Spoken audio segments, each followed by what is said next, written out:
ओम श्री गुरुभ्यो नमः हरि ओम सदाशिवसमारंभां शंकराचार्यमध्यमाम् अस्मदाचार्यपर्यन्तां वन्दे गुरुपरम्पराम् ओम.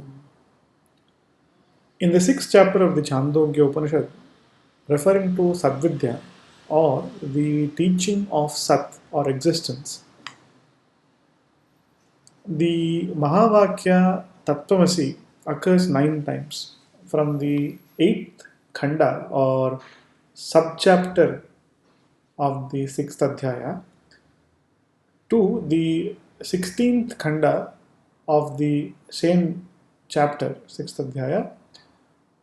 So 6.8 to 6.16, those 9 khandas, in each of those, the word Tattvamasi or the sentence Tattvamasi keeps appearing 9 times. It's repeated 9 times, wherein the teacher Uddalaka Aruni is conveying the nature of Sat or existence or Brahman to his son Shvetaketu. And after talking about Brahman as the source of the universe, the cause of the universe, from which all the beings emerge, by which all the beings are supported, and into which they resolve.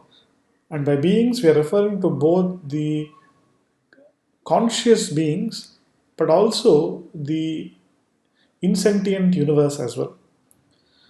So the mantra that keeps repeating is Saya Eshonima Aitadatmya Idagum Sarvam Tat Satyagum Sa Atma Tattvamasi Shvetaketo.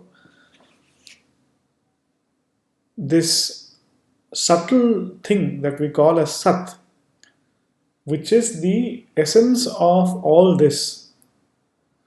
Aitadatmyam, the word Atma means here the essence. The essence of all this entire visible, invisible, manifest, unmanifest universe is that subtle entity known as Sat. Anima means subtle, not doesn't refer to the parimanam or the size. It refers to the nature of that entity being very, very subtle. The subtlest element in creation is Sat or existence, which is the essence of the entire universe. Idam sarvam aitadatmyam tat satyam. That alone is the reality. That is the Atma, Sa Atma, and that Atma Tattvamasi Shvetaketu. So, O Shvetaketu, your nature is that Sat. So, if you are looking for the Sat, do not look for it outside. It is not something which is outside you. You are that Sat in which everything is present. So, this false dichotomy as inside and outside is with respect to the body. The body and the universe is an appearance within you, the only reality. So that is a teaching and it appears 9 times. Now in the Advaita Siddhi, there is a chapter called Tattvamasyadi Vakyarthana Rupanam, which looks at the meaning of the word Tattvamasi. And in determining the Vakyartham or sentence meaning, there is a discussion that happens with the Dvaitin in the form of the Nyayamritakara. So the Nyayamrita was a Dvaitin criticism of Advaita, which was responded to by Madhusudana Saraswati in the Advaita Siddhi. And we are referring to that chapter in the Advaita Siddhi that responds to the criticisms leveled against the interpretation of Tattvamasi in the manner that we have described by the Advaitin. And this criticism was leveled by Sri Vyasatirtha, who was the author of the Nyayamrita. So in the Nyayamrita, Sri Vyasatirtha says, the reading of the mantra as Sa Atma Tattvamasi. So we had done the Padacheda or the split of words as Sa Atma Tattvamasi. And he says, actually that Padacheda is incorrect. It is not Sa Atma space Tattvamasi, it's Sa Atma Atattvamasi. That is, that the split of the words is incorrect. The Advaitin is incorrectly splitting the words as that Atma, you are that Atma. Rather, it should be Sa Atma Tattvamasi. You are not that Atma. And to justify that Padacheda, he says, in each of the 9 times that this Mahavakya occurs, if you look at the examples all convey bheda or difference between the Jivatma and the Paramatma, and therefore the Padacheda cannot be Tattvamasi, the Padacheda has to be Atatvamasi only. Because the example would become untenable if difference was not the import of the Shruti in this section. And so we have to go back and examine each of the instances where the Tattvamasi Mahavakya occurs, look at the examples that have been mentioned in the context, and then see whether it is justified for the Padacheda to be Tattvamasi or Atattvamasi. We will look at that. So the first time this occurs is in the 8th Khanda of the 6th Adhyaya 6.8. And here the Upanishad gives an interesting etymology of swapiti, or of that person going into deep sleep. And essentially it says, Uddalaka Aruni tells his son, Shvetaketu, that when a person goes into deep sleep state, they become one. They merge into their original state as Sat. Swamapito bhavati. So they essentially merge into their original state. Apitaha bhavati into Swam, into their original state. And their original state is Sat. And the Nyayamritakara looks at the example given in this context. And in the second verse of the 8th Khanda, Uddalaka Aruni says, स यथा शकुनिः सूत्रेण प्रबद्धो दिशं दिशं पतित्वा अन्यत्र आयतनम् अलब्ध्वा बन्धनमेव उपाश्रयते एवमेव खलु सौम्य तन्मनो दिशं दिशं पतित्वा अन्यत्र आयतनम् अलब्ध्वा प्राणमेव उपाश्रयते प्राणबन्धनं हि मनः सौम्य इति. So the example given is of the hawk, the Shena, who is tied to a rope and he travels all over the world. He flies everywhere without finding a resting place, without finding an ayatanam. And as a result, he becomes very tired. And then he comes back to where he was tied, the sutra by which he was tied.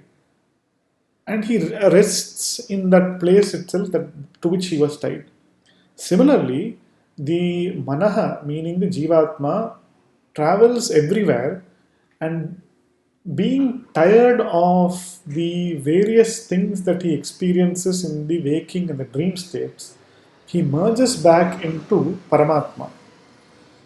And so the Purva Pakshi, the Nyayamritakara, is saying the example of the Shakuni, or the actually not the Shena, the Shakuni, the Shakuni Drishtantam, the example of the hawk involves two things. It involves the hawk and the string. Similarly, if you look at the exemplified, it involves two things. It involves the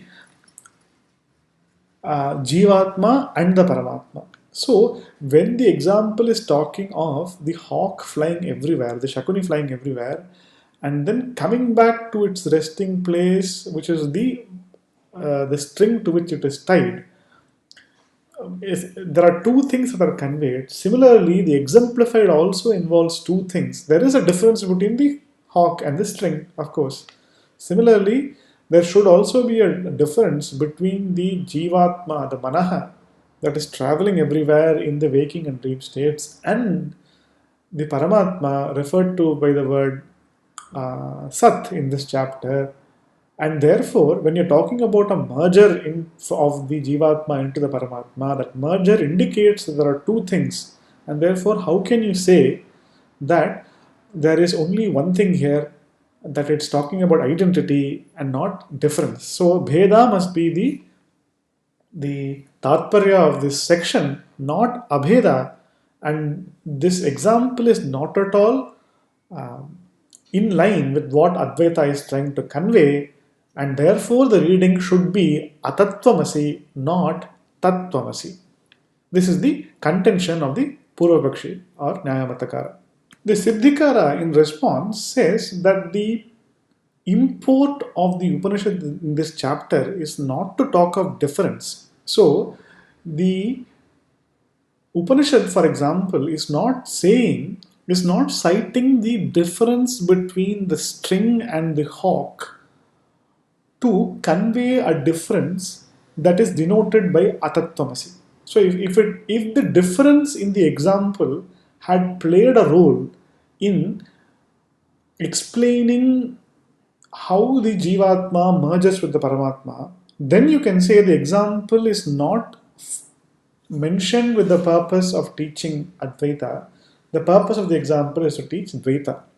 But the purpose of this example is something else. So he says, when somebody falls ill, they get a fever or some disease, they get very, very tired. And once that fever is essentially ended or the disease has been rectified because of medicines, the person casts off that disease and reverts back to his original form as a healthy person. So a person, because of some attack of germs or anything, becomes ill, and then by casting off that illness, he goes back to his original form, which is why it's called swasthyam, meaning he returns to his original form. And just like that, the jiva who is traveling and experiencing various things in the dream and the waking states gets tired. His sense organs get tired, his mind gets tired, he physically and mentally feels tired because of these various experiences. By casting away the duality of these various experiences, he reverts back to his original higher nature as the Paramatma. That is the import of what is being said. So, when the bird has been talked about as flying from place to place, the comparison is with the mind that is traveling in the Jagrat and the Swapnavasthas, the waking and the dream states. And when the hawk comes back to its resting place, essentially it is you are stopping all the other physical activities, you're stopping all these various experiences. Similarly, the mind is stopping all its outward tendencies, and then it goes back to it resolves into itself, and the jiva goes back into his original nature as the Paramatma, and that is the intended meaning of this. So, similar to the relief experienced by a person who, after suffering from fever, casts off the fever and reverts back to good health, the individual who is undergoing the stress and strain of Vyavahara in the waking and the dream states obtains relief when he reverts back into his higher nature of the self. To indicate this, the example of the hawk, the Shakuni, and the Sutra has been talked about. Therefore, it is possible to explain the example otherwise also. So, why are you saying that the Padacheda has to be Atatvamasi and not Tattvamasi? This is the question. And to justify that this reading is the correct reading, he quotes from this khanda of the Upanishad itself. So, in the first mantra of the 8th khanda, the mantra says, to go back, essentially, if you look at this, he says, Uddalako harunihi shvetaketum putram uvacha swapnantam me somya vijanihi iti yatra etut purushaha swapiti nama sata somya tada sampanno bhavati swamapito bhavati tasmadenam swapiti iti achakshate swam hi apito bhavati. So here the Siddhikara is quoting the swamapito bhavati of the Shruti, and he says essentially he takes on he reverts back into his own nature. The Shruti is giving an interesting etymology of swapiti, of deep sleep, and it says swam apito bhavati iti swapiti. That is, he reverts back or emerges back apitaha bhavati into his original nature. Now, because the Upanishad itself is talking about reverting back into the original nature, swam, you cannot say that there is a difference between the jiva and the Paramatma here. Now, the opponent says, now you also, the Advaitin also accept that there is ignorance that persists in deep sleep, and therefore, when the jiva is in the deep sleep state, because there is the presence of ignorance, it is consciousness that is delimited by ignorance. That being the case, how can you say that the jiva attains Brahman or goes back into his higher state as Brahman in deep sleep? That does not make sense. Because you also admit there is a difference between Brahman and the jiva in the deep sleep state. That being the case, you cannot say that identity is what is being revealed here. Now, to this, the Siddhikara says, yes, correct. We also say that there is ignorance that is there in the deep sleep state, but the difference that is very, very apparent in the waking and the dream state between the limited jiva and the um, Ishvara that we know from Shruti, that difference, which is very obvious in the waking state, does not become obvious in the deep sleep state. So the differences that one is aware of in the between jiva and other jivas, between jiva and Ishvara, between jiva and the Jagat, Ishvara and Jagat, that are all obvious in the waking and the dream state, is not so obvious in the deep sleep state, and therefore it is true when we are talking about him reverting back into his own swarupa, swaswarupam prapti, what we are not referring to is the absolute attainment of that identity in the deep sleep state. Because if that was the case, then the individual would automatically become mukta or liberated in the deep sleep state. There would be no need for Shravana Manana Nididhyasana, and therefore, simply by going to sleep, one would end up becoming a Mukta Purusha. There it is to indicate that there is the absence of the perception of duality and the absence of the perception of difference in deep sleep, that we are figuratively referring to him as having attained his higher nature. So deep sleep state is comparable to the liberated state. It is not the same as the liberated state, right? And we are never saying that it is the same, and therefore, while conceding that there is ignorance present in deep sleep state, while conceding that there is a difference between the deep sleep state and the liberated state, we are saying that the Shruti is using the example of deep sleep state to indicate what Satsvarupa is like, what to indicate that the jiva's ultimate nature is the same as Satsvarupa. We are using the example or the prakriya. We are using the prakriya of the avasthatrayam. In the Upanishad, we are using the deep sleep state to figuratively refer to the liberated state. And it is not indicating an absolute identity between those two. So, to recap, in this example, the Purva Pakshi had said that the Shakuni Sutra Drishtantam, or the example of the hawk and the string, is necessarily incompatible with Advaita.